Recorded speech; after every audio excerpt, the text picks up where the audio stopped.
This is Daily Blast Live. We're talking about what you're talking about. Get real. You all ready for this? Dun dun dun dun. No. Y'all, just stop. This is a sham. Welcome to DBL. It's Friday, November 12th. I'm Jeff here with my friends Erica and Al. Yes. This week went fast, didn't it? Yeah. Did it? I just love what you guys are wearing today. We always it. compliment each other's outfits. Dig it. And Al, let's be honest, we kind of wear the same thing. Yeah, a little bit. I flip it up a little bit, but You do. You can pull it off. You just kind of always have that, like, the guy you meet in Vegas where you have the best night of your life, but you never get his name. And like, well, was it real? Was it a dream? Mr. Papa It was Giorgio? Jeff. That's right. Nice. Couple people got that one. Thank you. All right. Let's get on to some real celebrities. Paris Hilton is now a married woman. Paris posted this pic of her in a veil and wedding dress with the caption, "My forever starts today." Paris and Carter Reum tied the knot in Bel Air yesterday, and according to Page 6, the three-day event will include a carnival on the Santa Monica Pier today, followed by a black tie soiree tomorrow. Paula Abdul, Emma Roberts, and Nicole Richie were seen arriving to the wedding along with the mother of the bride, of course, Kathy Hilton, friend of the show, who was spotted in this white dress with little pink hearts. So now, Erica, is that a white dress to the wedding, or is that kind of just a jacket type deal? I don't believe that's what she actually wore to the wedding. It looks a little too casual. And also, the fact that it's a wrap dress could mean that she stepped into her real dress, because you normally would wear something like a wrap because you don't want to mess up your hair and makeup. So that makes sense in that way. 3-day event. Yeah. Is that necessary? It's an extravaganza. I guess so. I just think about, like, Jeff, you said you got married at the courthouse. Yes. Yeah, I think it's a way to kind of kick your life off. If you guys live a 3-day event kind of life and you guys are both on board, because if Jordan had proposed that to you, that would not have happened. No. So it's kind of like, I think that shows you got the right partner, because I would hate that, Erica. I don't want to go to bubblegum shrimp on, at the Santa Monica Pier. That was very inside. What are you, hanging out with tourists?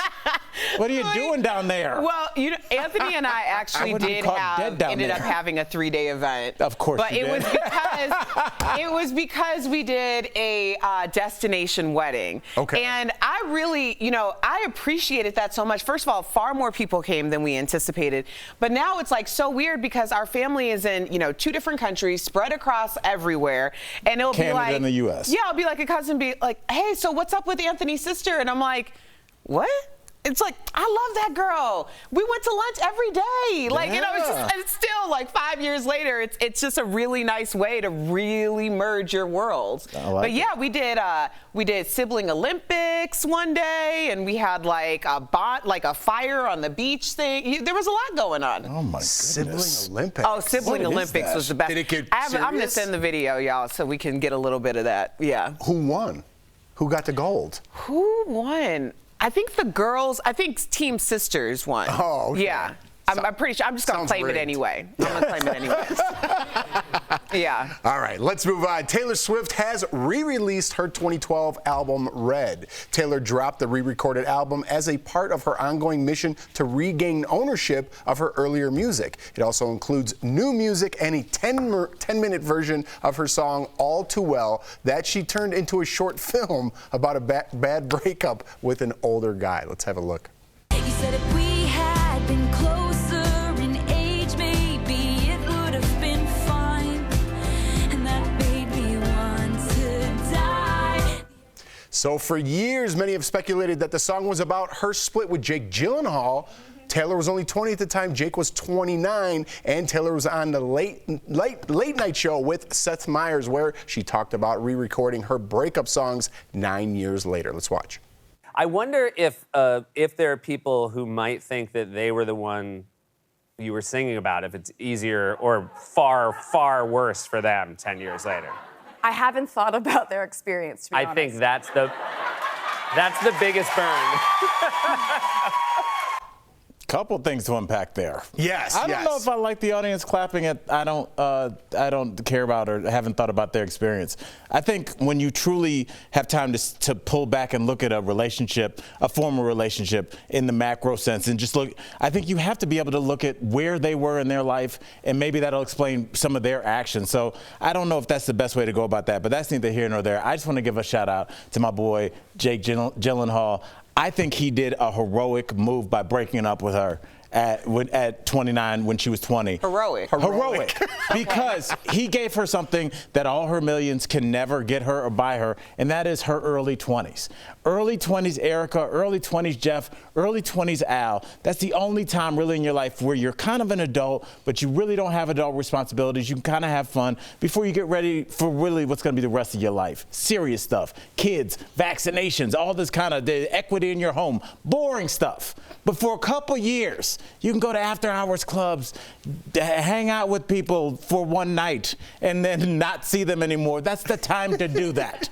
So I say, shout out to Jake. He did a good thing because he gave her 20s, which gave us Taylor. But I think she rolled right into another relationship, right. No? Right. I mean, she's a serial monogamous. There's nothing wrong with that. Especially in her position, I would imagine that it would be quite difficult to just be like, hey, I'm in my early 20s. Let me just meet someone for one night. You're Taylor Swift.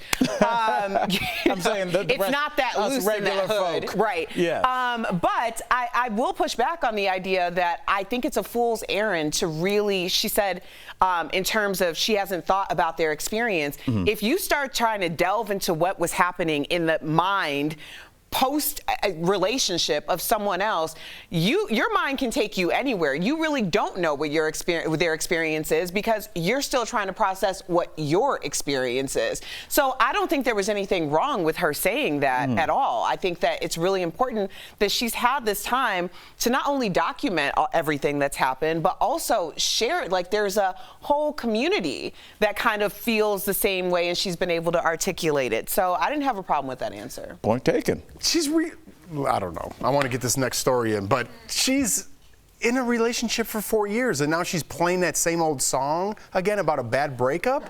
She's trying to get her royalties back. So when you go to a concert, you want all of them or the new songs to be played. You want those deep cuts on the new album that you've never heard. No, but don't go on there and promote it and be like, I don't really care what they're doing. You're not 15 anymore. You know what I mean? It's like, start writing stuff about your new relationship. She has a whole catalog of music that. But don't go on a late show and promote like a breakup when you've been in a relationship for 4 years. You know what I'm saying? I don't think that it's a promotion of a breakup. I think she's re-released a bunch of music. And she has extended it and made a new video albums. about it. Yeah. Well, I mean, it's a classic for her It's a fans. classic.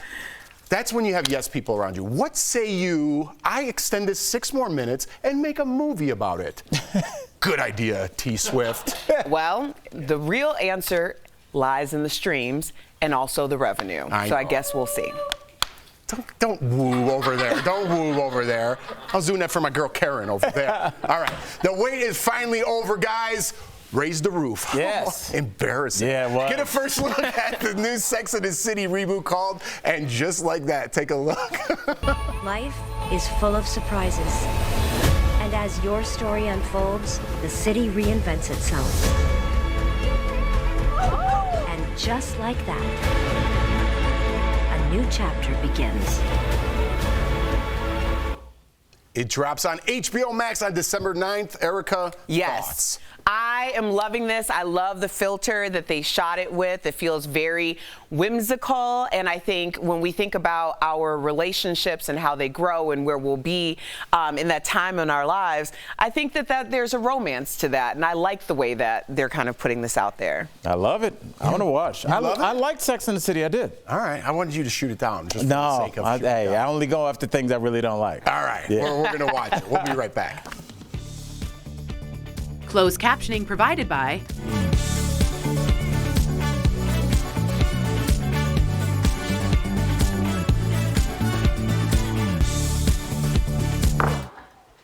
I don't even know what I was saying. I gotta find the video, so y'all. So people, Kelly is mad that I was getting on Taylor Swift.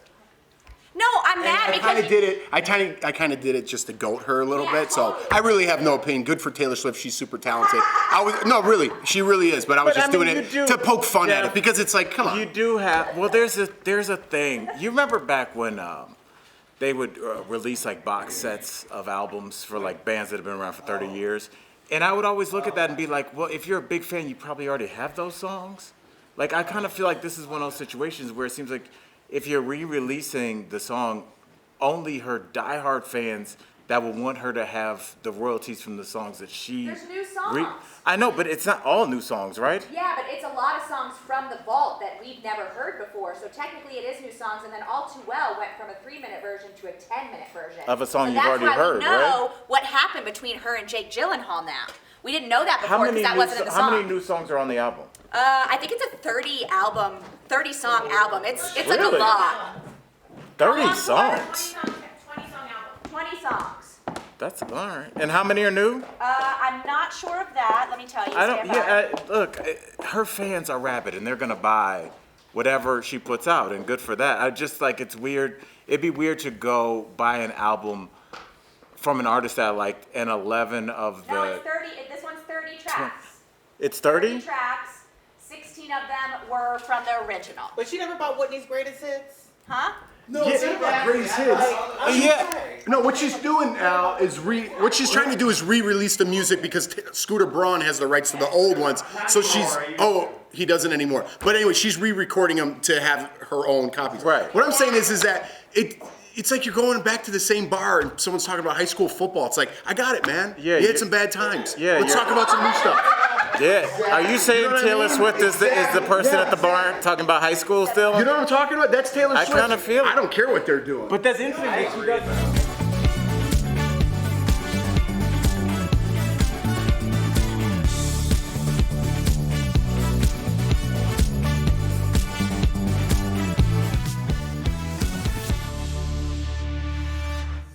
Welcome back to DBL. Will Smith released his jaw-dropping memoir, and he's not only spilling the tea, we are flooded in Lipton, okay? Nick Cannon shoots his shot at Saweetie, and Tiana Taylor proves that she's a real showstopper. That's in this week's What Erica's Watching. Now first, Will Smith released his new tell-all book, and he's saying even more about his private affairs and entanglements, including that in the first 4 months of dating Jada, the couple had sex multiple times a day, every day. In another admission, Will shares that he was insecure about Jada's longtime friendship with Tupac. And who wouldn't be? But the most shocking, Will states that he thought drugs and forming a harem of beautiful women would help him on his pursuit of happiness. The road don't look like everybody think it's supposed to look. But, don't try this at home, children. Now, the internet is debating if his unconventional marriage is really couples' goals.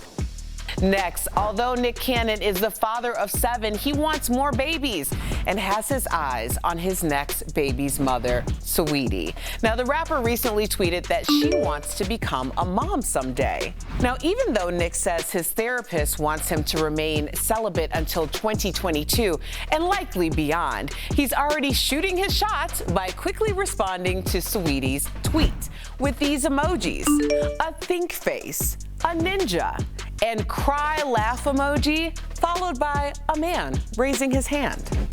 Now, with 7 children from 4 different women, including Mariah Carey, how does he even have the time to tweet, let alone make another baby? Actually, I don't want to know. Now, finally, in the wake of the Travis Scott's Astroworld tragedy, singer Tiana Taylor is leading the way, showing just how much she cares about her fans. Take a look. She okay? Bring her up here, bring her up here, bring her up here. Come on. She okay? Bring her up here. She okay? We ain't doing that, come on. She's only 30 and ready to retire from music and performing, but we need more queens like her showing us how to own a stage and also showing her fans that she sees them. I'll keep sharing more to watch, and so can you. Share with me anything that catches your eye by using the hashtag DBL EricaWatch. And stay tuned. We'll be right back.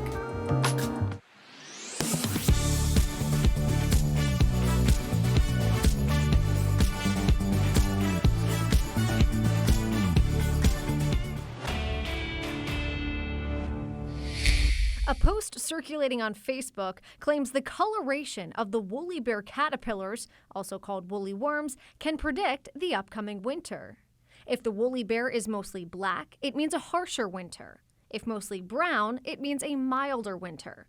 If brown at the head with more black near the tail, it means a winter that starts mild and ends harshly, and vice versa. So let's verify. Do woolly worms predict the pending winter? Our sources are the National Weather Service and Frank Fowler, biologist with McNeely Pest Control. There's been a lot of studies, a lot of folklore about the woolly bear, and no studies have ever concluded that they actually can predict future weather events. However, the coloration and the length of the bands do have a correlation to how severe the previous winter was. When they're born in the spring, they're all black, and the more warm growing season they have, the wider that brown rust-colored band becomes in the middle. The National Weather Service notes the coloring also indicates the age of the caterpillar. Each time it sheds its coat, it becomes redder. As for why the insects are so furry, Fowler said the coat protects them from freezing, down to -90 degrees Fahrenheit. So we can verify, no, woolly bear caterpillars cannot predict the upcoming winter, but their coloring can indicate the severity of the previous winter.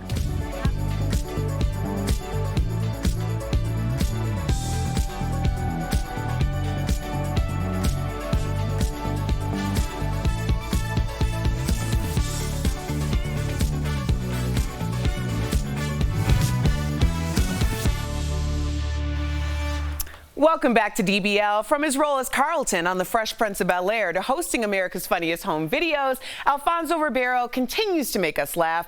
And the funniest thing about today's interview is how 12-year-old Erica showed up in the middle of it. That's today's Chatting with the Stars. Hey guys, how are ya? I just learned this today, and it blew my mind. Okay, so we all know that you starred in Fresh Prince of Bel-Air. You just learned that? But wait for it, Albert. Wait, I used to watch Fresh Prince of Bel-Air like none other. But here's what I did not know. I had no idea that you had to choose between that show or Will Smith's future wife, Jada Pinkett Smith's show on A Different World. Why did you end up choosing the role of Carlton Banks, and did you ever talk to both Will and Jada about that decision? Oh, well, I mean, no. I mean, obviously, let's just say in hindsight, it was a very clear win. But I had done a guest spot on A Different World, a character that was going to come back the next season with Jada. Jada was going to come back, and I was coming back, and I had the opportunity to audition for The Fresh Prince of Bel-Air.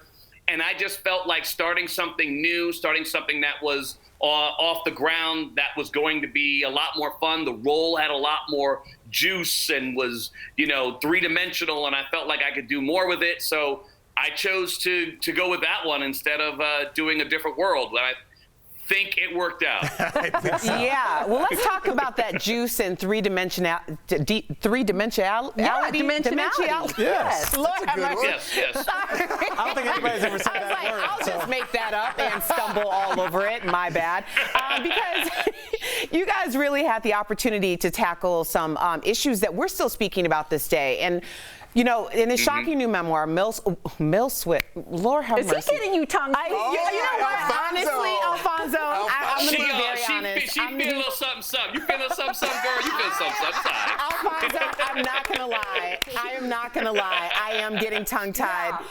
You were like one of my crushes growing up, and I swear to you, it comes out. I swear to you, this happens to me. I could tell she was feeling a little something. I knew. Oh my gosh! Wait a second, Alfonso. Erica never gets tongue-tied. She's never done it. So, Will Smith says he remembers the moment that Fresh Prince jumped the shark. It was during season 5, episode 15, when your character Carlton decided to carry a gun. So, do you feel the same way Will does about this episode? You know, when I read that, I was like, what that dude talking about? He don't know nothing about jumping the shark. He making it up as he goes.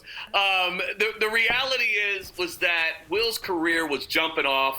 There was no question that he was going to become a movie star. And, you know, at the end of that season, which is the part that he is saying is true, he did come to all of us and say, listen, this is my last season doing the show. I'm going to leave, but I'm going to give you guys one more season so that you guys can figure out what you want to do after that. But, you know, I felt like this show could continue to go on. And I do know that for him, and he'd always said this, that he felt like we started to regurgitate storylines, that we were just coming up with new ways to say kind of the same thing. And I understood that. Shows continue to do that, and shows always find new ways. But that is kind of what life is like.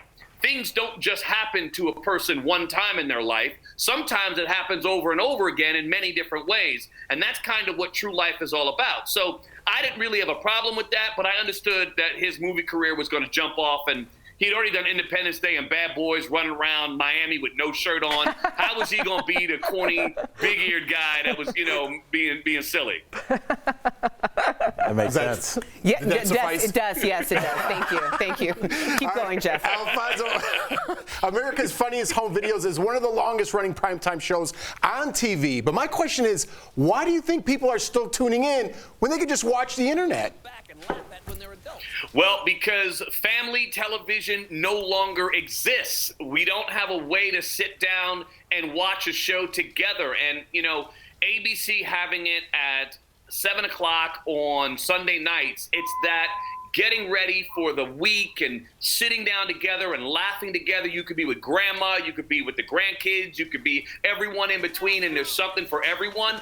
And look, yes, there's a way that you could go online and you could absolutely find funny videos, but you're never going to find them packaged the way we do it, and you're never going to find an entire hour's worth of great videos knowing that you're going to laugh the whole time for everybody. You go on the internet and you start searching for videos, you don't know where you're going to end up. It's true. That's the best answer. So well said. Thank you so much for joining us, Alfonso. We're going to go ahead and get Erica. Erica, you want to say goodbye? Yeah. Put on some Sade and give her a dark room. Oh, my goodness. DBL Nation. Bye, girl. America's Funniest Home Videos Sunday nights on ABC. Thank you, Alfonso. We'll be right back. That was amazing. All right. Thanks, man. Promotional consideration is brought to you by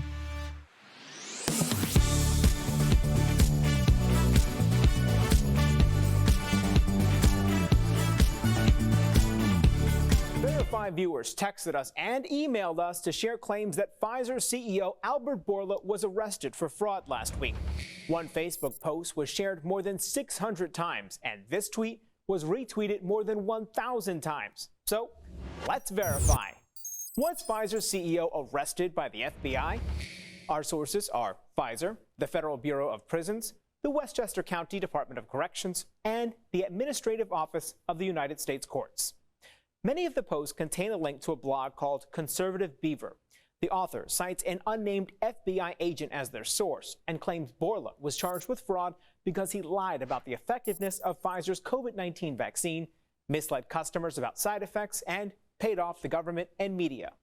They then claim Bourla is being held while awaiting a bail hearing. Verify checked with the local jail near Bourla's home and the Federal Bureau of Prisons and were unable to find any record that Bourla was in custody. That same day, Bourla was interviewed on CNBC and CNN talking about Pfizer's experimental COVID-19 antiviral pill. And a Pfizer spokesperson succinctly told Verify in an email, quote, "This is a false claim," unquote. Verify also checked with the federal court to search for any charging documents and were unable to find any record despite the law requiring defendants make an initial court appearance within 72 hours of their arrest. So it's false that Pfizer CEO was arrested by the FBI. Bourla was previously the victim of a viral false claim that he didn't receive Pfizer's COVID-19 vaccine, but he did. With your Verify, I'm Brandon Lewis.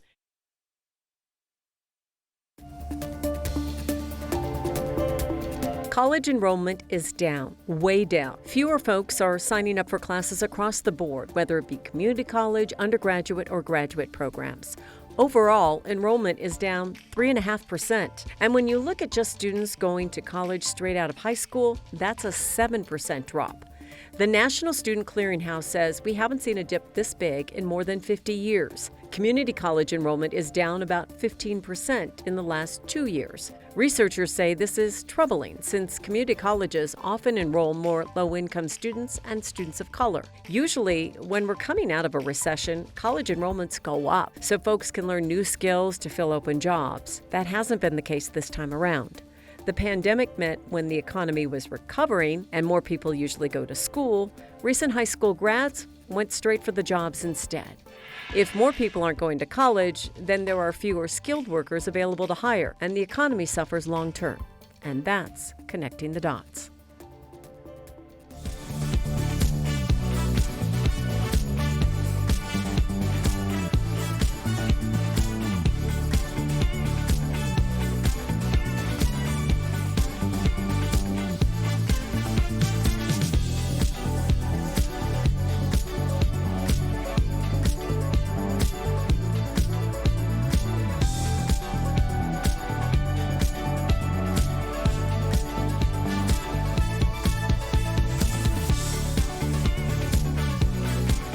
Everyone is talking about DBL. You guys are a blast. Every single thing you're talking about, I want to sit there with you. You sound great and you look great. Thank you very much, Sean Stamos. That means a lot. What a pleasure it is to look at all of you. You're all doing just a great job. I love the show because it's smart, it's entertaining. Y'all got really good questions. You guys are on fire. DBL is feeling the love. I was listening to your conversation. It's so interesting. That was a great tease. Welcome back. Gas prices are climbing, but we've got some tips to help you spend less money at the pump. That's today's Auto Alert, sponsored by Ox Car Care. So to help your car get more miles to the gallon, here are some rules to live by. First, keep an eye on your tire pressure. Even a few pounds below the recommended tire pressure can have a big impact on your miles per gallon. Next, take the junk out of your trunk. The more your car weighs, the more fuel it needs. And lastly, use cruise control. The system will use the least fuel possible to maintain your desired speed. Ox Car Care is dedicated to providing you with an amazing auto protection plan experience that works with your budget. If you're looking for a better car care, give them a call today at 1-800-206-9194. All right, I just want to mention Taylor Swift will be on Saturday Night Live this weekend. Jake Gyllenhaal has mentioned to stop by, and Erica will be binge watching old episodes of Fresh Prince of Bel-Air because somebody's got a little crush. Y'all, I was like, how, when that's like a part of your childhood, it's just like, I don't know where my mind Erica, went. just find the camera and say goodbye to him. No, say bye. Bye, y'all. No, you got to give it up 5 to 1. Bye, girl.